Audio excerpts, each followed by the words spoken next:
Et si, du jour au lendemain, la République tchèque se retrouvait à l'arrêt? Imaginez, le président vient de décréter l'état d'urgence industrielle. Subitement, le pays, jadis moteur de l'industrie européenne, chancelle alors que ses réserves d'énergie bon marché se volatilisent presque du jour au lendemain. Les arrêts s'enchaînent dans les plus grandes usines. Métallurgie, chimie, automobile. Production stoppée, chaînes figées, portes closes. En quelques heures, des centaines de milliers de travailleurs se retrouvent plongés dans l'incertitude. Ce n'est pas un simple ralentissement, mais une paralysie totale. La souveraineté économique tchèque se fissure. Les syndicats alertent, des vagues de licenciements massifs sont inévitables. Le tissu social tout entier vacille, menaçant familles, sous-traitants, petites entreprises. La menace n'a jamais été aussi claire. Perdre son statut d'atelier de l'Europe centrale, voir s'évaporer ses marchés à l'export, dépendre d'intérêts étrangers pour sa survie. Le gouvernement le reconnaît lui-même. La Tchéquie n'a, depuis la chute du rideau de fer, jamais traversé une telle tempête. Les économistes parlent d'un point de non-retour. Le modèle sur lequel reposait le pays s'effondre à vue d'œil. Sans réaction immédiate, la République risque l'effacement industriel. Mais comment un tel désastre a-t-il pu se produire? Comment une nation aussi résiliente, pilier de l'industrie depuis des générations, s'est-elle retrouvée au bord du gouffre? L'heure est venue de plonger dans les rouages de l'effondrement tchèque. Pour comprendre les origines de cette crise, il faut revenir aux choix énergétiques et industriels des dernières décennies. Ce sont ces décisions passées qui expliquent l'extrême vulnérabilité du pays aujourd'hui. Un engrenage invisible s'est refermé sur la République tchèque. Ce n'est pas une simple crise, c'est l'effondrement d'un modèle industriel bâti sur la stabilité qui se fissure en quelques années à peine. Tout commence par une décision jugée moderne, conforme à l'Europe. Abandonner les contrats de gaz à long terme au profit du marché spot. Ce choix, présenté comme agile et compétitif, expose brutalement le pays aux fluctuations mondiales. En moins de 4 ans, les prix du gaz sont multipliés par 5, parfois même par 6. Pour une économie entièrement dépendante des importations d'énergie, le choc est colossal. La Tchéquie ne possède ni pétrole, ni gaz, ni charbon en quantité suffisante. Parallèlement, elle doit respecter des normes environnementales européennes toujours plus strictes, qui interdisent tout retour aux vieilles recettes. Impossible de miser sur ses propres ressources, impossible aussi de s'affranchir de Bruxelles. Dans ce contexte, l'industrie lourde vacille. Métallurgie, chimie, verre, automobile. Ces secteurs forment le cœur de l'économie tchèque, des centaines de milliers d'emplois, des dizaines de milliards d'euros de valeur ajoutée. Aujourd'hui, les fondations s'effritent, usines à l'arrêt, dettes qui explosent, investissements suspendus, fuite des capitaux. Les grands groupes ferment des lignes entières. Certains parlent déjà de délocalisation. Ce n'est pas une abstraction. Les signes sont partout. Hauts fourneaux refroidis, chaînes stoppées, fournisseurs en faillite, milliers de familles menacées. Face à la flambée des prix et à l'incertitude absolue, l'industrie tchèque entre en mode survie. Ce basculement dépasse l'économie. Il expose la nation à la volatilité des marchés mondiaux, la prive de toute marge de manœuvre politique, sacrifie des décennies de construction industrielle sur l'autel de dogmes dits européens. La souveraineté énergétique, jadis acquise, s'effondre. Mais l'explosion du prix de l'énergie n'est que le révélateur d'un autre péril, plus insidieux encore. L'installation progressive d'une concurrence déloyale au cœur même de l'Europe. Cette concurrence ne vient pas de loin. Elle se nourrit des failles du marché unique et menace d'achever ce que la crise énergétique a déjà fragilisé. Lorsque l'Union européenne devient un champ de bataille économique, la République tchèque se retrouve coincée entre des règles de plus en plus strictes, une concurrence déloyale et un vide de solutions concrètes. À l'ouest, l'Allemagne frappe fort. Depuis l'arrivée au pouvoir du chancelier Friedrich Merz, Berlin mobilise des dizaines de milliards d'euros pour soutenir ses industriels. Grâce à ces ressources, les usines allemandes profitent d'une énergie à des tarifs 2 fois moins élevés que ceux payés par les entreprises tchèques. Ce soutien massif creuse chaque jour un peu plus le fossé de compétitivité. La République tchèque encaisse le choc de plein fouet. Dans la métallurgie et la chimie, les coûts de production explosent. Plusieurs groupes ferment des lignes entières ou transfèrent leur production en Asie et aux États-Unis. En quelques mois, le pays perd des parts de marché durement acquises. Même ses fleurons industriels vacillent. Ce n'est plus une simple crise sectorielle, c'est tout l'édifice économique tchèque qui chancelle. Les licenciements se multiplient et le chômage atteint des sommets inédits depuis plus de 30 ans. Dans les régions industrielles comme la Moravie-Silésie, des milliers de familles basculent dans la précarité du jour au lendemain. La colère gronde, le désespoir s'installe, les tensions sociales explosent. Les syndicats de la métallurgie et de la chimie appellent à la mobilisation générale, exigeant un bouclier tarifaire pour le gaz et l'électricité. Partout, des mouvements de protestation émergent, alimentés par la peur d'une désindustrialisation irréversible. Mais le gouvernement est à court de réponses. Le Premier ministre répète les mêmes discours sur la transition verte, alors que les experts l'affirment, aucune énergie renouvelable ne pourra, dans la décennie à venir, remplacer le gaz bon marché.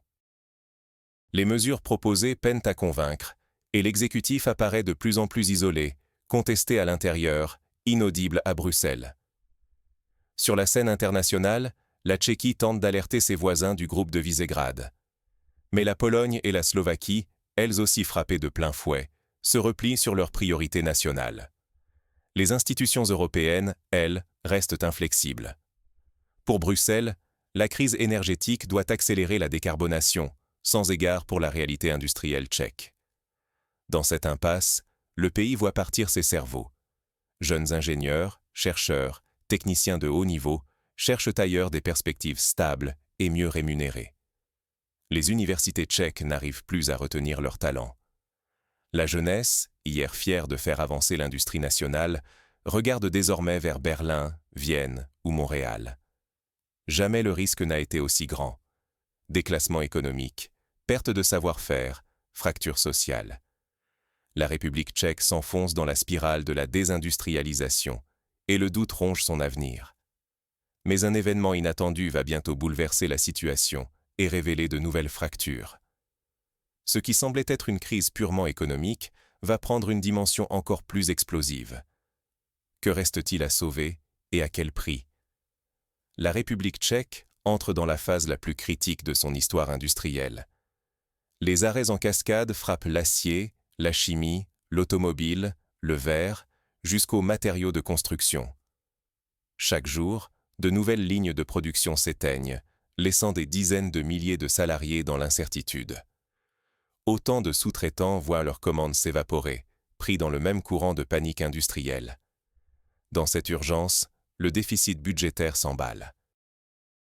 Les finances publiques ploient sous une pression inédite, forçant l'État à envisager, pour la première fois depuis plus de 30 ans, un recours au Fonds monétaire international. Le gouvernement doit choisir, soutenir l'industrie, financer le chômage de masse ou tenter de défendre une monnaie nationale menacée par la défiance des marchés. Sur le terrain, la montée brutale du chômage déclenche des mouvements sociaux d'une ampleur inconnue depuis la fin du communisme.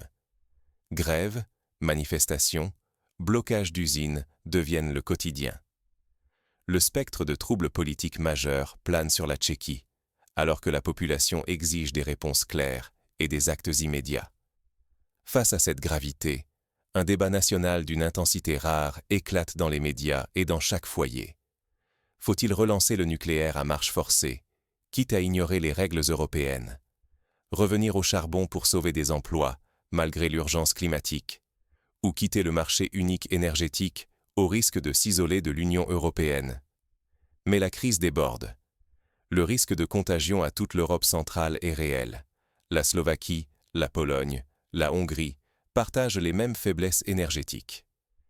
Si la Tchéquie s'effondre, c'est tout le tissu industriel régional qui menace de s'écrouler, exposant la vulnérabilité de l'Europe face aux géants de l'énergie, comme la Norvège, l'Algérie ou les États-Unis d'Amérique.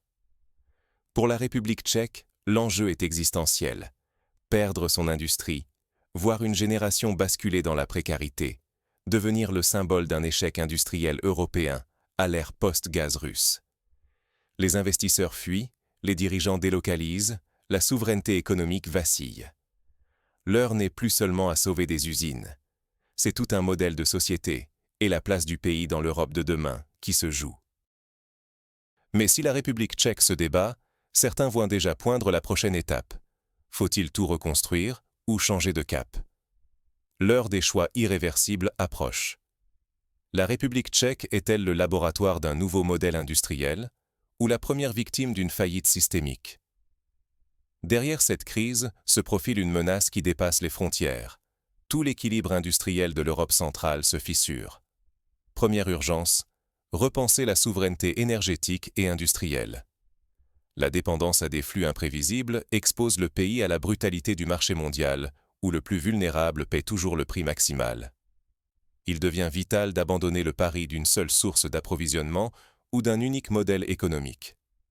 La diversification doit primer, multiplication des fournisseurs, contrats à très long terme, investissement dans les infrastructures nationales et régionales. À l'échelle de l'Union européenne, l'absence de coordination démultiplie les dangers.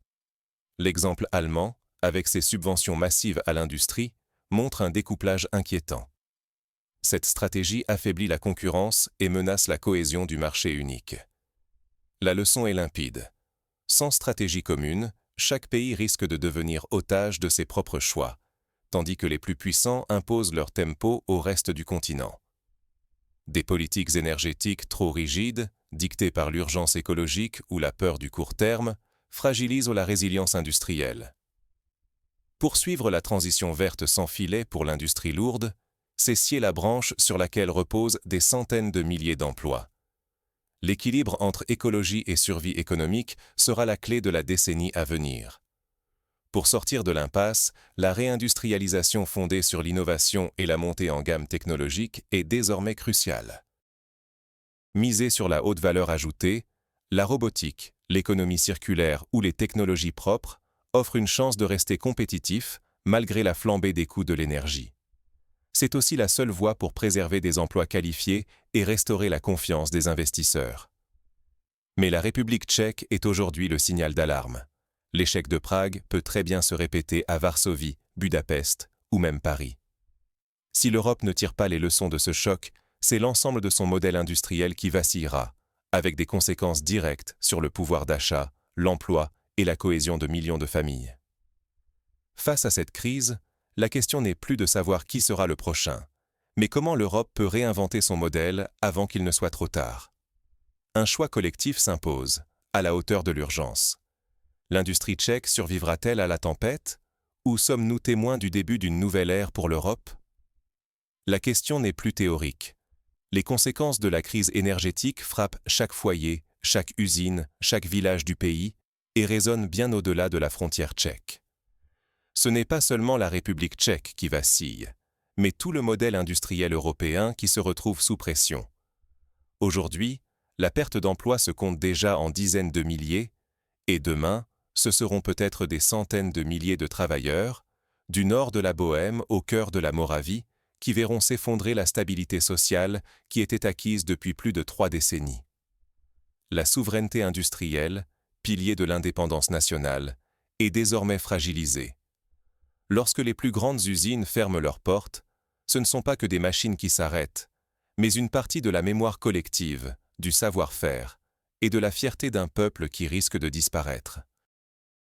Dans chaque atelier vide, dans chaque chaîne de production silencieuse, c'est un signal d'alarme pour toute l'Europe centrale.